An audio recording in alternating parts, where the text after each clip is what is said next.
Good morning. My name is Eric Memedjak. I'm at JPL. I'm part of the NASA Exoplanet Exploration Program. I'll be chairing this morning. Our first speaker, who we're still getting underway, Alessandro Sozzetti from INAF, Observatorio Astrofisica di Torino, is going to tell us about the Gaia Exoplanet Survey, the Astrometry Revolution. And you'll have 50 minutes and 10 minutes for questions. So.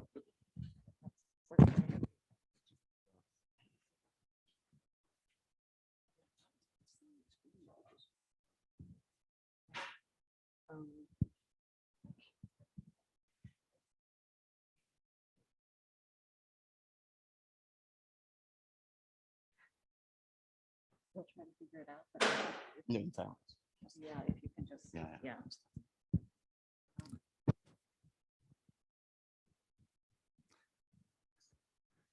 Well, good morning, everyone. In case I have tried to avoid using entirely the very last corners on the left and the right of the slides. If something gets cut, I'll try to tell you in words. So I have the pleasure to introduce you a little bit more to the gist of Gaia astrometry and exoplanets. Before I do that, I think it is necessary for me to spend a few words about a colleague and a friend who should have actually most likely been in my place today. He's not with us anymore. He was a wonderful person, a foremost expert in binary astronomy, a fantastic expert of Belgian beers, with whom I shared countless during the 26 meetings of the Coordination Unit 4 on non-single stars in the Gaia Data Processing Analysis Consortium we shared. And most importantly, he is the mastermind behind the full architecture of the data processing pipeline that has produced the results that have populated Gaia DR3 just a little more than a month ago. He should have seen these numbers, and he should be here to comment them in my place. Now, I have had the pleasure to be spared some of the nitty-gritty of astrometry, thanks to the excellent introductory talks from Michael Perryman and Toleri at the beginning of the workshop. So we'll plunge right away into some of the main gist. And I will start with something that some of you may have already seen times and again, but it's good to get a reminder. There is out there an expectation for Gaia to find planets. And we can use this tool, planetary mass, orbital semi-major axis diagram, to figure out what Gaia can do. In this diagram, I would like you to focus on the purple curves. These are coming in two fashions, one dotted, one solid. They correspond to Gaia sensitivity curves for objects, let's say, at the distance of 150 parsecs or so, the nearest star formation regions, Taurus or Ego, or instead corresponding to the probability of detecting planets around one of the nearest stars to the sun, maybe 20 parsecs or so. These are the ones below. The dotted is the one corresponding to an estimated sensitivity for a nominal 5 mission duration of the operations. And this one instead corresponds to a fully extended 10-year mission of Gaia. As you understand from the diagram, there is essentially a region of the parameter space that is perfect for Gaia, which is massive objects, giant planetary companions, on orbital separations, approximately starting at a significant fraction of an astronomical unit, all the way out to several astronomical units. This as far as, for example, transit work or extreme precision radial velocity work from the ground is concerned, doesn't seem to be particularly compelling in terms of detectability of companions, because these companions are very well known. They have already been detected, and some of the frontier work of the field is really aimed at looking at very, very small radius and small mass companions.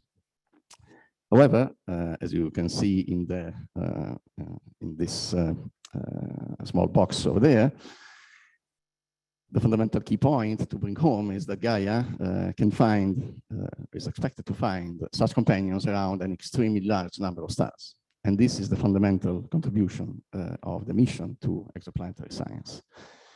I summarize here a large body of work that has contributed to estimating Gaia's sensitivity and finding the number of planets that Gaia can actually uncover. And these numbers come in the thousands, maybe in the tens of thousands, and maybe 3 times more if, as we all hope, a full extended mission will be able to be carried out. So the bottom line is that you have the possibility to use the Gaia data in perspective to perform planetary system demographics for giant planetary companions, the level of resolution that has never been obtained before.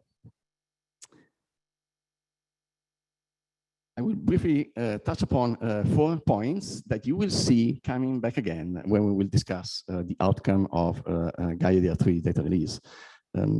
One first spectacular element of Gaia contribution is the possibility of measuring the masses of radial velocity planets that have, as you have seen through the initial talks, this ambiguity in the determination of the actual value of the mass of the companion, in that you can only derive a minimum mass for the object with this technique.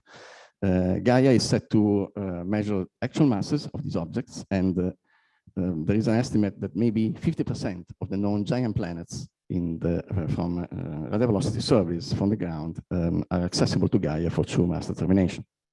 And conversely, we are expecting many Gaia detections around bright stars, in particular, to be important to start radial velocity follow-up work from the ground. When it comes to planetary system demographics, this means looking at planetary properties as an ensemble, occurrence rates, and studying them as a function of the properties of the planets themselves and the stars they orbit. And these are 2 cases in which, for example, we know of the existence of clear correlations between giant planet frequency and stellar properties. On the left, you see the correlation between giant planet frequency and stellar mass. And on the right, instead, you see the rising trend of planetary frequency with stellar metallicity, chemical composition. Today, some of these studies, when it comes to objects with true determined masses, are typically done with these numbers of stars in a beam. We hope to come up by an order of 2 magnitudes in terms of number of stars that can populate the beams when we're going to be looking at the fine structure of these correlation plots given the Gaia yield of planets. Gaia will also be accessing stars that are very difficult for example, for radial velocity work. These are young stars around the nearest moving groups and the nearest star formation regions within 100 to 100 parsecs from the sun or so. There is a hope to have Gaia be sensitive up to maybe over 1,000 young stars.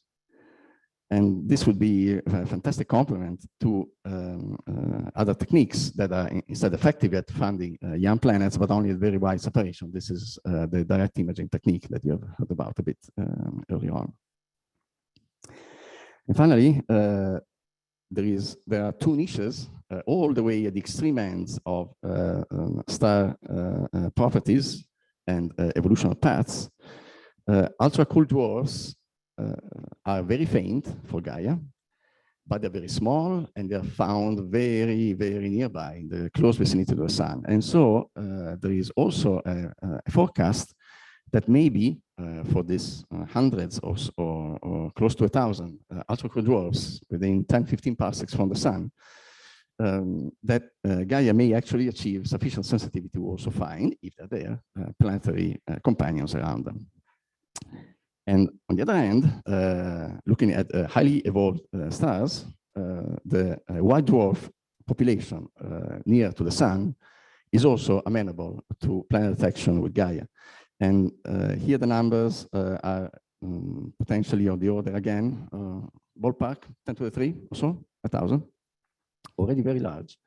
to understand any possible pathways for survival or regeneration of planets around very evolved primaries.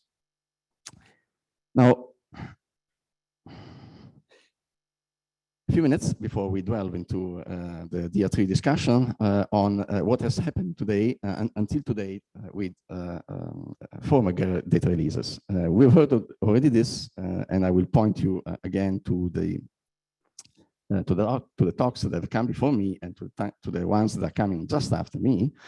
The key point is that, in principle, there is no direct binarity information coming from Gaia, data release 2 and early data release 3. There were only single-star solutions published. But as we've heard, and I will briefly summarize this again, indeed, exoplanet science has profited from results of Gaia data release 2 and early data release 3. The first one was the publication of exquisitely precise direct distance measurements to all the stars that didn't have a parallax measurement before. Those, for example, were the ones in the Kepler field that was observed for detecting transiting planets as small in size as the Earth. And in that case, the availability of Gaia parallaxes, as has been discussed by the previous speakers that I'm indicating here, allowed to very much improve the determination of the properties, in particular mass radius of the host stars, in turn allowing to redetermine very accurately the properties of the, in particular, the radii, as in this example of the transiting planets. And as been discussed by Jesse, this opened the field to much improved analysis in terms of demographics, such as, for example, a much better understanding of the properties of the radius valley.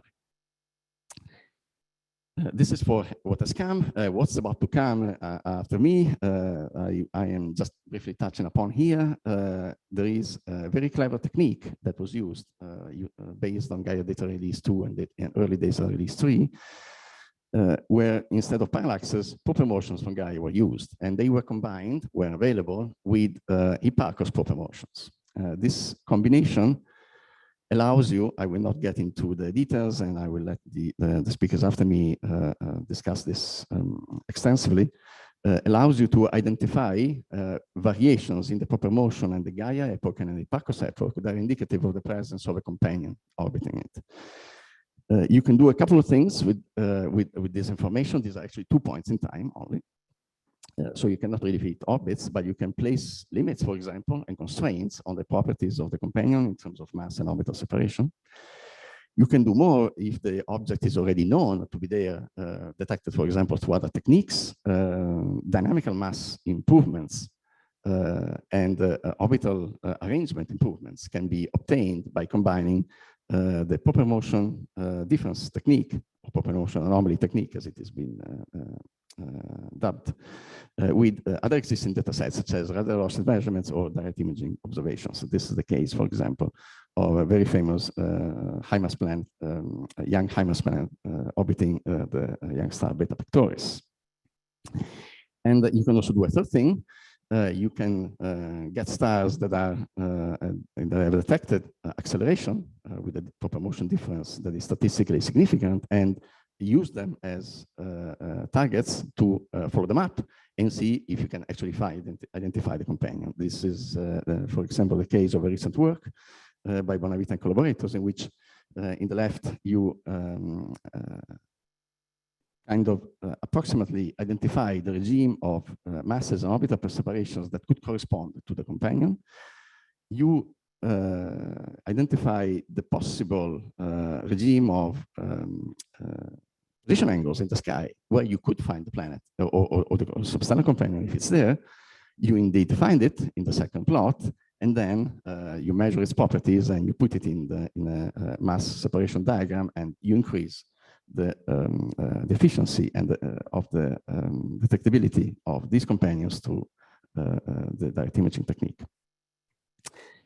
And to conclude, there is also the possibility to more effectively study the details of specific systems by combining even three different measurements. The pi-mensa system is a particular example of the case in which a radial velocity outer very massive companion on an eccentric orbit detected by radial velocity analysis was eventually accompanied in the system by through photometric identification by the test mission by a very close-in small mass, low radius super Earth identified in transit.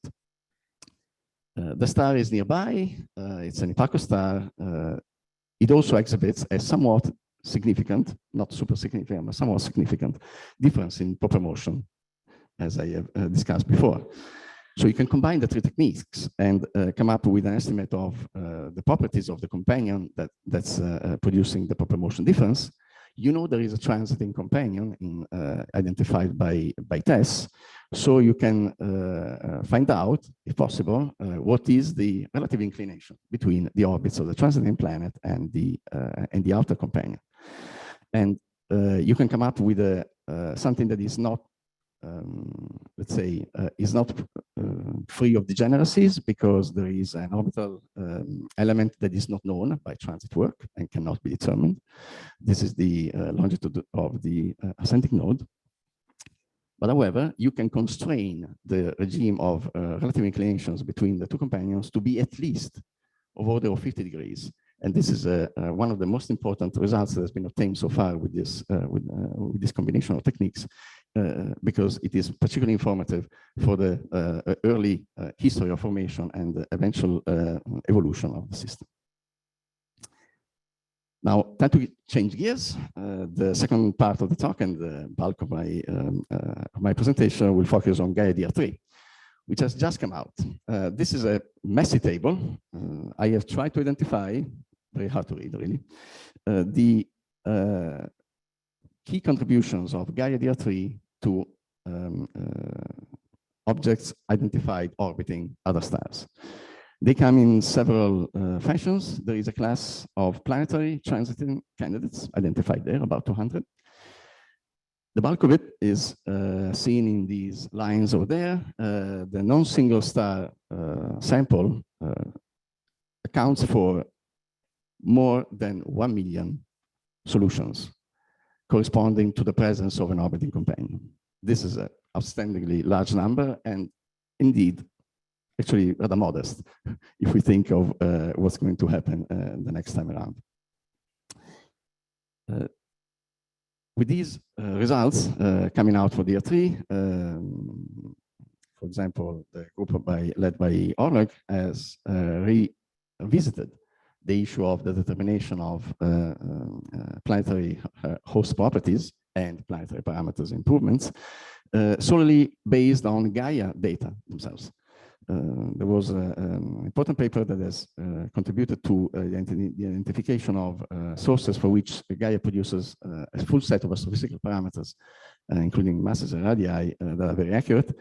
And with these, entirely, you can revisit again the issue of determining planetary radius and planetary mass. In the left and right panels, you see the mass radius diagram for very low mass, small radius objects, and on the right instead for giant planets. This has already been shown by Oleg earlier. Now, coming to Orbital Solutions, it's a fantastic data set, as I've already said, albeit small, relatively speaking. It comes in a very wide range of flavors because of the different typology of data sets that are used by Gaia to detect them. Companions can be characterized, identified and characterized through all the Gaia observing channels, spectroscopy, photometry, and astrometry. And as a consequence, you have a variety of solution types. I will not discuss each and every one of them. I'm open to questions later on. I definitely underline the papers that you see at the bottom of the slide as reference works to get very much into the detail of what has been published in the Gaia archive for DR3 and non-single star solutions. A bit of statistics, the numbers are already astounding. If you take a look, for example, at the comparison between the numbers of spectroscopic orbits published by Gaia DR3 with respect to the famous SP9 catalog, well, just only a factor of 45 improvements. With respect to existing astrometric binary solutions in the Orbit 6 catalog, we are doing better than a factor of 300. That's not too bad. You see here the parameter space, and for example, in terms of orbital period, covered by the different techniques. And you also see here the clear biases that are intrinsic to the techniques themselves. For example, transiting eclipsing binaries and transiting planets are only found at very short periods, typically around faint stars, while spectroscopic binaries and astrometric binaries share a common region of overlap in terms of sensitivity at periods of exceeding 100 days or so. The numbers are fantastic, and they allow us to identify companions, essentially orbiting stars all across the H diagram, particularly with astrometry, but also with Sozzetti and to some extent with eclipsing binary systems. Now, there are some excellent news, some less so good news. I will touch upon briefly some aspects that are good and some aspects that are bad. One element of good news is the fact that we were expecting to identify and to correlate the presence of an orbital solution in Gaia DR3 with the fact that the star may have already been known to have an acceleration through the Gaia-Hipparcos proper motion technique. In the diagrams on the left, you see indeed that when the signal-to-noise ratio of the Hipparcos-Gaia proper motion difference is very high, yeah, I have to do it like this. Yes. Here, when the high signal-to-noise ratio, when the signal-to-noise ratio of the proper motion difference is high, you begin to see a clear correlation with the period of the orbital solution identified in Gaia DR3. This is good news because we are expecting it, it's actually happening. Also, for the class of orbital solutions that correspond to acceleration solutions described in Gaia data release 3, they come in two flavors. In successively higher order derivatives of the proper motion. These indicate the presence of a very long period companion whose orbit is not entirely determined. These are expected to be captured by the Gaia proper motion anomaly technique. And indeed, there is a very high fraction of these that turn out to be found also by the proper motion anomaly technique. This is all good news. And conversely, for those for which you have a full orbit, indeed, you do not expect such a large amount of overlap. And indeed, there is a lower fraction of objects with both proper motion anomaly as well as full orbital solution. These could be due to could be interpreted in two ways. Possibility number one, there is a long period companion and Gaia has fitted an orbit that is significantly underestimating the orbital period, the true orbital period.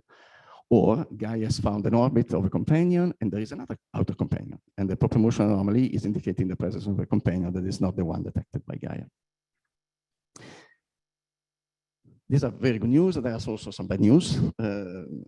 It has not been at all easy to publish this first catalog of non-single star solutions.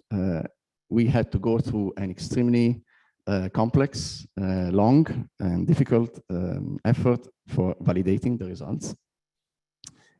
We had to deal with extremely complex biases through the combination of the various techniques in terms of completeness and characterization of it. We've seen many bad solutions that we had to discard.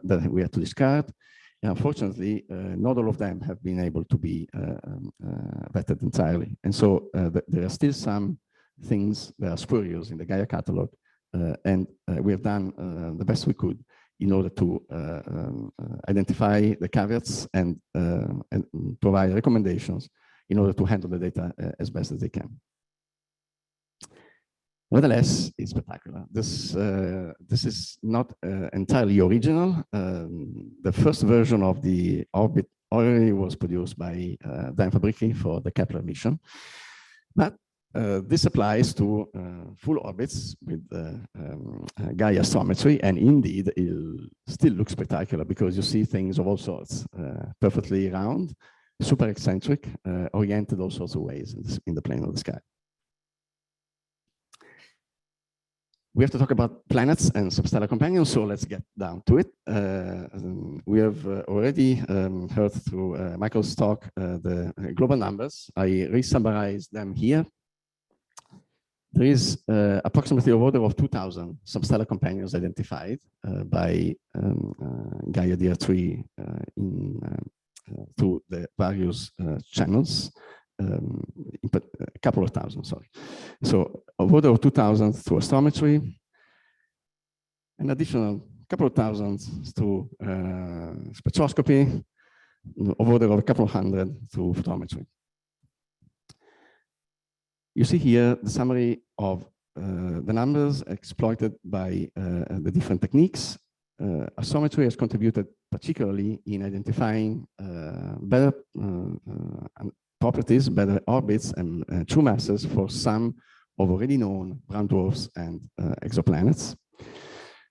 It has found some surprises, and it has identified objects that were thought to be exoplanets to be instead of a different nature, much more massive objects, brown dwarfs or low mass stars.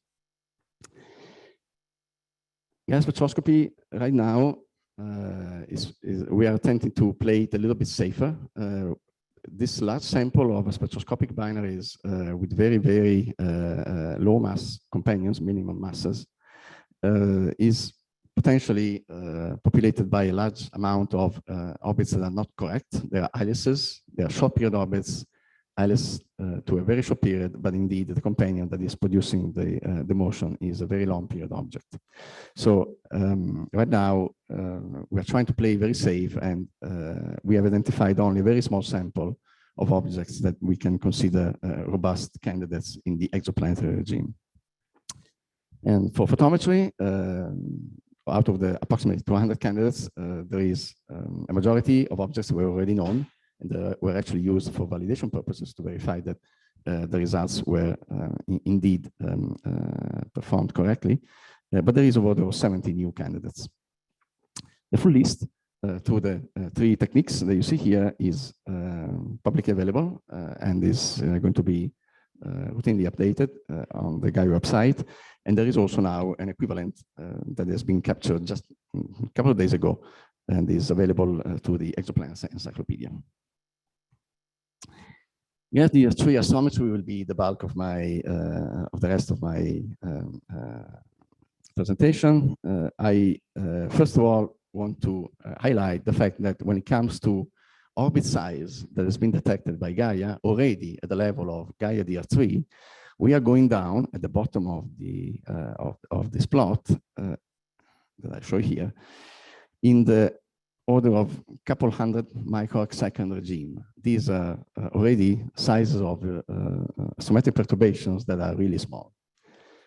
And with these numbers, we are beginning to really touch upon the population of perturbations that are produced by planets. We were expecting, and indeed this is the case, that with the limitations of Gaia DR3 that I will touch upon at the end as a summary, the vast majority of the objects for which we had a chance to identify an orbiting companion in the substellar regime would be the lowest mass stars.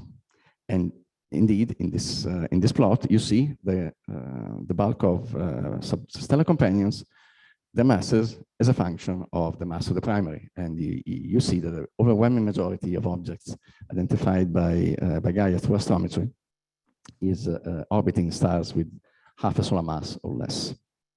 This was entirely expected. We can begin, and now remember the slides that I provided at the beginning as examples of what Gaia can do. We can begin to do statistics, not with the planetary sample that you have seen is still rather small, but certainly with a brown dwarf sample of objects identified. Now, we had a checkpoint that we were happy to identify as correct. The hosts of brown dwarfs, this is a relatively small number when it comes to solar type stars, as you have seen for the previous plot, have chemical composition that is essentially identical to the sun, as estimated through Gaia astrophysical parameter determination.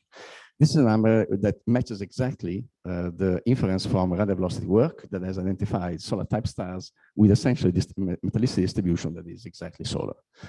And this is reassuring that we're doing things right, because it is known that in the field, stars not known to host planets or brown dwarfs are a little bit metal poor in the neighborhood of the sun.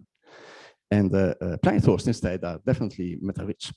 And so brown dwarf hosts fall approximately in the middle. And the other thing you can do with a much larger sample of brown dwarfs that has been identified around the lower mass companions, the M dwarfs, assuming everything is fine and that we are perfectly complete and fully reliable, which is certainly not the case, you can make a first inference on the occurrence rate of such companions around low mass stars, and this is the first time that such a number has been produced. We are expecting this to be an underestimate, because certainly the survey that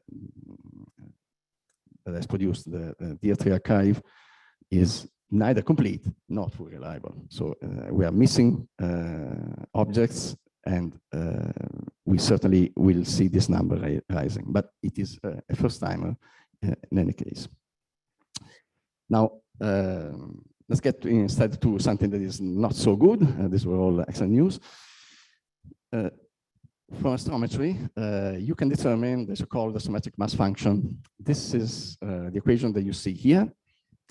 You have on the right side the size of the perturbation, the parallax, the orbital period, and on the left a combination of the mass ratio of the companions, the primary and the secondary, and the flux ratio of the object.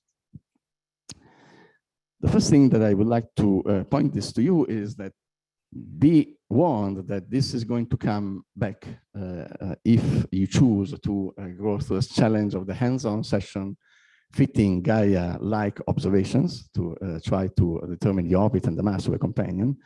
We'll go through this equation in order to determine its true mass once we have found its orbit. So keep it in mind and write it down. Now, here's a question for you. If I have a small value of the mass function, does that mean that the companion has a small mass?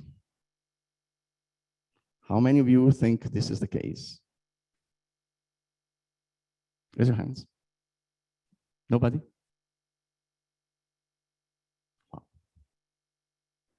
If none of you thinks this is the case, then you are really right.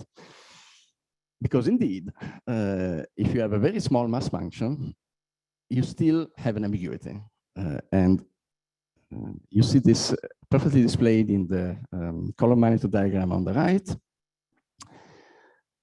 The green dots are the objects for which we have a very small mass function, less than 10 to the minus 3 in the Gaia DR3 archive with an orbit solution.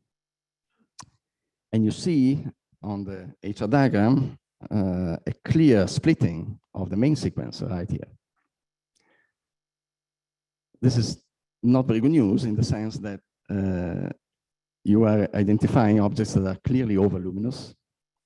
And so the companion that you're seeing indeed is not an object that is orbiting a star with a small mass, but is indeed an imposter.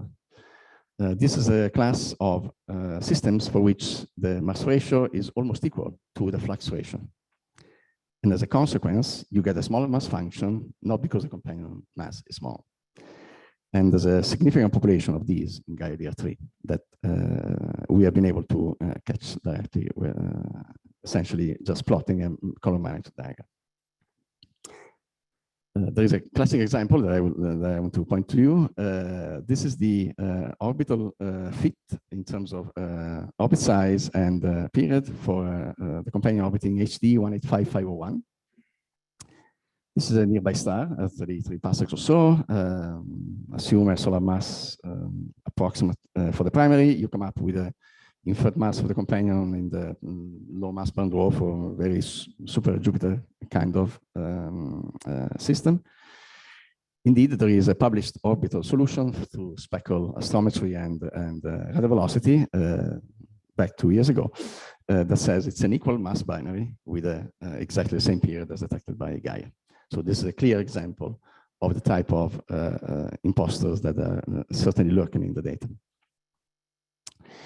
To reach towards the end of my talk, I will now focus briefly on a specific aspect of the analysis and the processing that has been carried out specifically to try to dig up astrometric signals due to very low mass companions in the regime of very low signal to noise in the astrometry. This is a work that has specifically focused on a selected sample of approximately 20,000 sources with known orbital solutions, including all the known planets, brown dwarfs, astrometric spectroscopic binaries.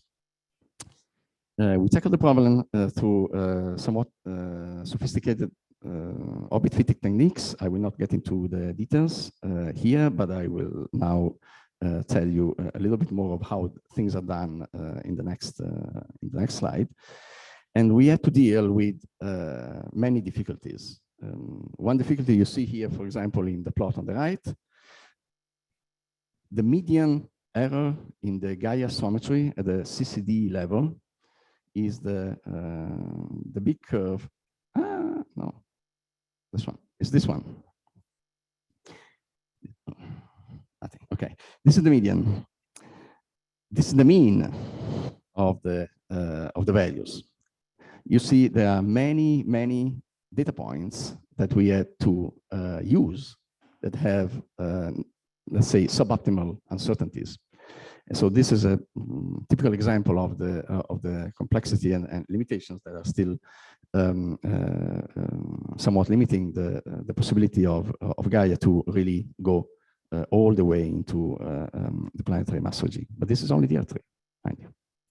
Now, also for the hands-on session, for those who would like to get into the challenge of orbit fitting with Gaia, this is what we have done, and this is in fact what you are supposed to do when you will choose to do so later on during the week. This is the explicit identification of all the ingredients that we use for orbit fitting. We apply the combination of a single star model, 5 astrometric parameters, proper motion, parallax, positions, rotated along the scanning direction of Gaia. So we use only, as it has been already underlined, intrinsically one-dimensional observations. We don't use the other direction, what we call the coordinate Z, which has much lower accuracy. We model the 5 astrometric parameters combined with an orbital model that is described here. This is again the rotation along the scanning direction of the orbital effect, which is the combination of these two terms. The parameters A, B, F, G are what we call the T-lins elements. They are a combination of orbital parameters that allow to make the model partly linear. There is an unavoidably nonlinear component of the model that captures the 3 remaining orbital parameters, the time of periastron passage, the orbital period, and the eccentricity. And you will see if you go through the exercise of orbit fitting that you will have indeed to deal with all these equations. The full model is a combination of the two, as I said. And then we chose, given the specific type of Bayesian approach, a figure of merit that is the log likelihood.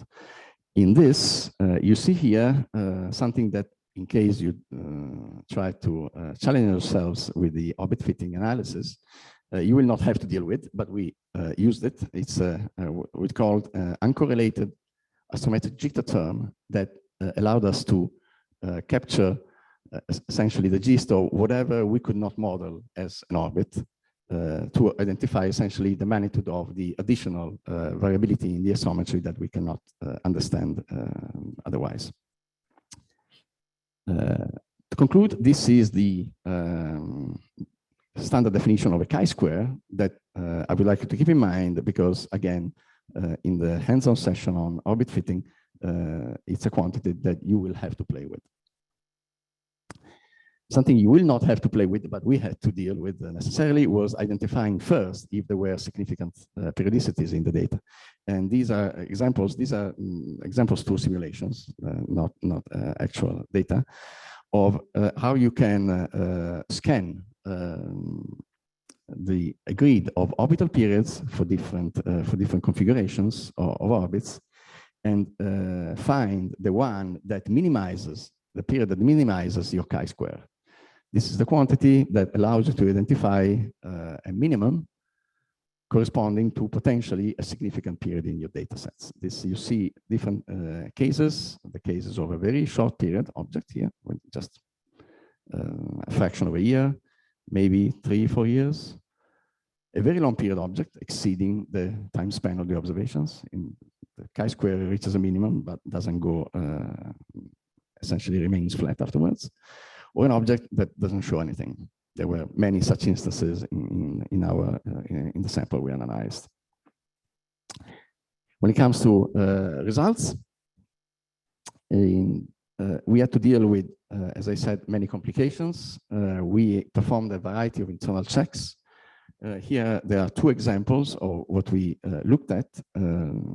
You are seeing in the right top plot orbits of companions characterized to be approximately, given the various symbols, as planetary mass, brown dwarf, low mass stellar, and you see them how they align on the HR diagram. And the majority of these, indeed, align rather narrowly along the main sequence, which is good because we've already seen that if you have a large spread along the main sequence, that means that something bad is lurking. And another important checkpoint that we could use was in the comparison between our uncorrelated astrometric jitter fitted in the model with the astrometric excess noise value that is also part of Gaia data release 3, determined by the Aegis single star solution. Whenever we would get a very significant orbit, we would imagine that this jitter term would get much smaller. And indeed, for many of these, results of these orbits, indeed, it is the case, as you see in the bottom right panel. I think I can skip this one and go to the second step. After verification that the quality of the solution was intrinsically correct, we went out and checked that indeed we had found something that was relevant by comparing with known orbital solutions from the literature.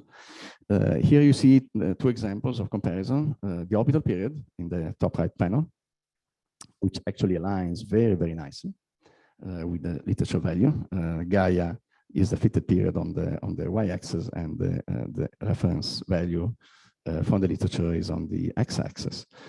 There is only a small decrease in, let's say, in performance at the very end, as I had already pointed out.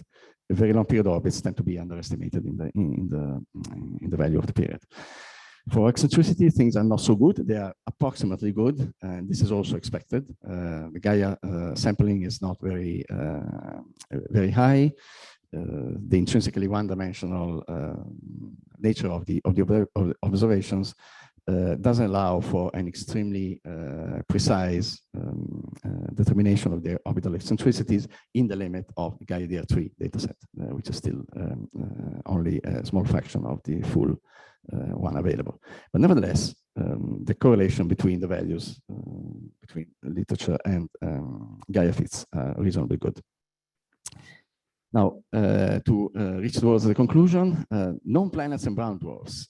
I mentioned there is a small number of already known objects, And I will briefly go through some of them to discuss them. The first thing I want to point to you is another somewhat element of complication.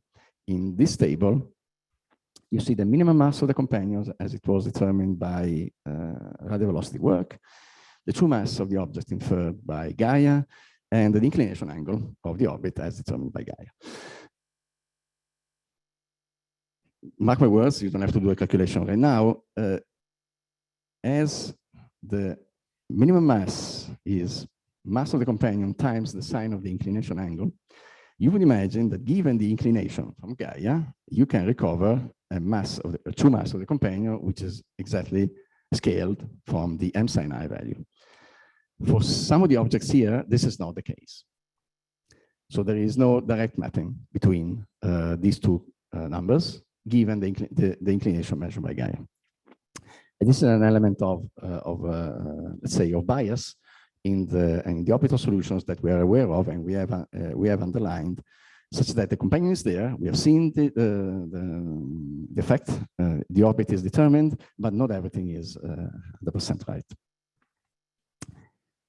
Even with small number statistics, one thing that we have been able to begin addressing again is the distribution of planetary, of brown dwarf masses with true mass companions orbiting solar type stars.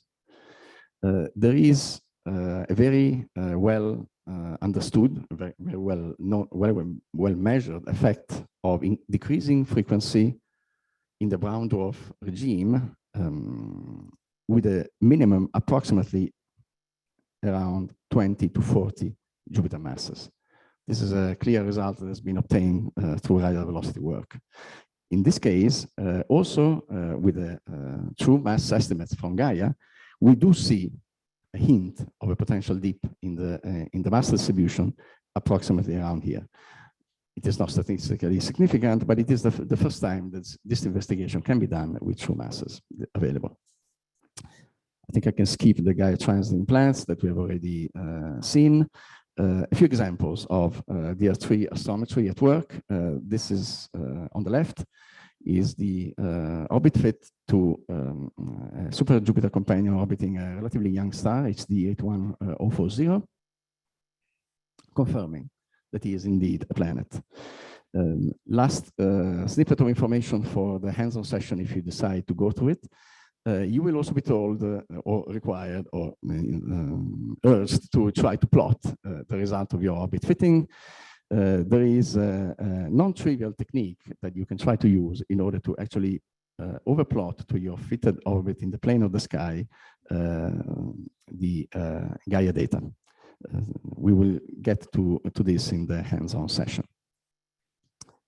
On the right, instead, you have an example of a very good orbital fit to one of the very first giant planetary companions identified by radial velocity work all the way back in 1998, orbiting a very nearby M dwarf, GJ 876. From scales, this is the already underlined by others companion orbiting HD 114762b. This is famous because back in 1989, David Latham and collaborators had identified this companion to be having a minimum mass of 11 Jupiter masses. And so it was the first potential planetary mass object identified. It had a minimum mass very close to the brown dwarf regime. And indeed, there were suspicions that it would be a Loma star rather than a planet. And the Gaia orbit that you see here with a very large size of almost 2 milliarc seconds rules entirely out the planetary nature of the object. There are new candidates. I show a couple of examples on the left. A close-in Jupiter mass object, super Jupiter mass object, orbiting a Vob star. Remember some of the cases of impact on Gaia exoplanet science that I've shown at the very beginning. This is the first. And on the right, instead, the case of orbits of objects that were not known to be already there, in some cases, we have very good results. A few examples of these include Hipparcos 66074 or the very young star HD 3221. This sample, small as it may be, of order 70 or so, is the very first sample of planets candidates detected by astrometry. I will conclude with a word of caution. There is a lot of work to do. We have to do better than we have done so far. You see on the left diagram the improvement in terms of precision of the along scan measurements at the single CCD level from DR2 to DR3. Oops.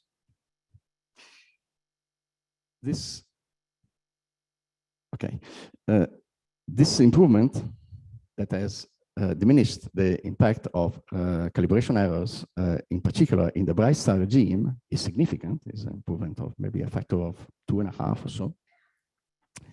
But we're still a factor of 3 to 4 away from what we would like to really have.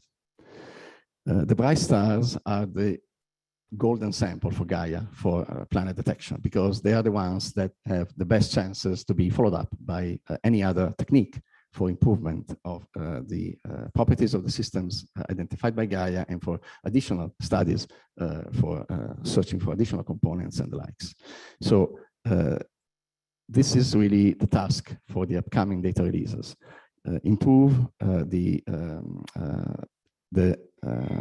systematic floor, bring it down by another factor of 3, maybe 4. And ultimately achieve what we are really hoping to achieve. If this is the case, and for the bright star sample, we get down to where we hope to be, then I conclude with this slide. We will certainly be able to confirm the estimates that have populated the literature in terms of Gaia yield for exoplanetary science. And I stop here.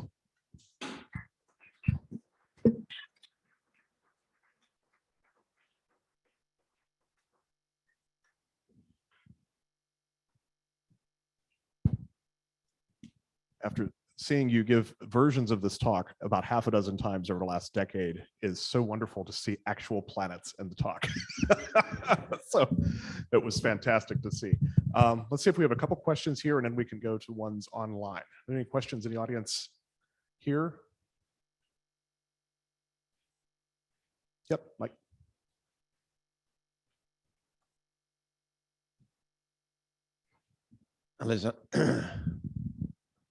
Alessandro, you've done so much so quickly, so I hesitate to ask for more details, but do you have any hints about the occurrence of 2 or more planetary systems, massive planetary systems? Can you just give us a feeling for how this is going to affect your detectability, your thresholds, your numbers, and so on? Obviously, it's another huge complication in the processing, but may I offer also my own congratulations on what this whole team has achieved so far? So we have done nothing in terms of searching for multiple companions with DR3. It was simply not possible for 2 reasons. The first reason you have seen clearly explained, the data do not yet allow for very deep investigations. The data set is too small, and there are still insufficiently calibrated data sets for such investigations. Typically, we have of order of 25 epochs, individual epochs in the sky, and a model that tries to fit a second planet would have 21 model parameters. May I clarify my question? It's clear you don't have enough information to fit that, multiple planet solutions. Right now, my question was more, to what extent will the possible occurrence of multiple planet systems minimize or reduce the number of real candidates that you're able to search for? So you come up with a certain estimate of companion, fractions, occurrences, but the presence of binary at multiple planets will complicate that estimate? I certainly wasn't looking for multi-planet solutions at this stage. For the present sample, any additional hints of companions that may pollute the data is very, very marginal for the present sample. For example, the case of GJ876b, there is the system has two Jupiter mass objects on a 2-to-1 resonance. The one we see clearly has a 60-day period. There is one at 30-day period. The one at 30-day period has a much smaller astrometric signal, and so it doesn't impact at all the measurement of the orbit of GJ876b. In the long period regime, the typical architecture of multiple systems that we see from radio velocity surveys looks at systems that are very widely separated in period duration. So the ones that we see at 1,000 days, there is nothing expected to be there at 1,200 days. And so having covered the full cycle of the inner component essentially still tells you very little about any outer components. So from this point of view, it is not let's say, a big bias at all, the presence of multiples. We will have to deal with that as soon as we have 6.5 years of data available. Two more questions in here. Please identify yourself, and then we'd like to get to some questions online. Good talk, thank you. Hi, I'm Dom from the University of New Mexico. One thing that intrigued me about these results was the scatter plot of companion mass against stellar mass. It showed, or it seemed like you had a lot of brown dwarf candidates or brown dwarfs around M dwarfs, like lower mass stars. And I'm wondering if you could kind of highlight implications for formation in those systems, because that seems pretty interesting. This is to do this right, you have to have a good sense of the completeness and reliability of the survey. The numbers that I quoted, for example, the rough estimate of potential occurrence of these objects around the low mass star sample is significantly underestimated. So until we have a good sense of how incomplete and how reliable the results are, it is difficult to tackle the question that you have put forth. But this is definitely something that will be done because it's a key. Once you have the right number, then you can elaborate and say why this and how come they have come about and they are formed. The number right now is smallish, but it's certainly larger than the one we quoted because we are certainly very incomplete. And if it becomes of order of 1%, for example, this number is ballpark the same as the one that has been estimated for larger mass stars. The brown dwarf frequency around F, G, and K-type dwarfs is already rather well established through radio velocity surveys, and that number is of order of 1%. So if the M dwarfs end up having the same number, or they don't get the same number, that tells you something about the formation. But it is still preliminary to make any extrapolation, because we still have to do the first exercise. Hi, Orla Creevy from Nice. First of all, thank you very much for this. This is really amazing work that you've done. I don't actually have a question. I just have a comment. Because you have an element of, be careful with the data. There's things in there. And I think it's a very, very important point to make. If you put out things that just for certain, we're not going to learn anything, right? There's a huge astronomical community out there with lots of tools and lots of other ways to investigate things. So these have to go out as well, because you will only get much better by getting their feedback, right? So while it's important to make the point, be careful, it has to go out, so.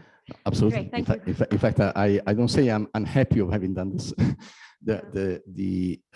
As long as we identify the things that are still not working and we make it clear to the community that nothing is perfect, there are still things that are murky, but we understand why things are like this, then we say it, and this is exactly what we're trying to do. Yeah. Okay, maybe we've got time for one question online. We're running a little bit behind. Right. So one online question: how many Exoplanet candidates are expected in the next Gaia data release? $50 million question, which I can reply, if everything goes right, then this number of 70 that you're seeing here is gonna get much bigger. But I'm not sure I want to give a number now.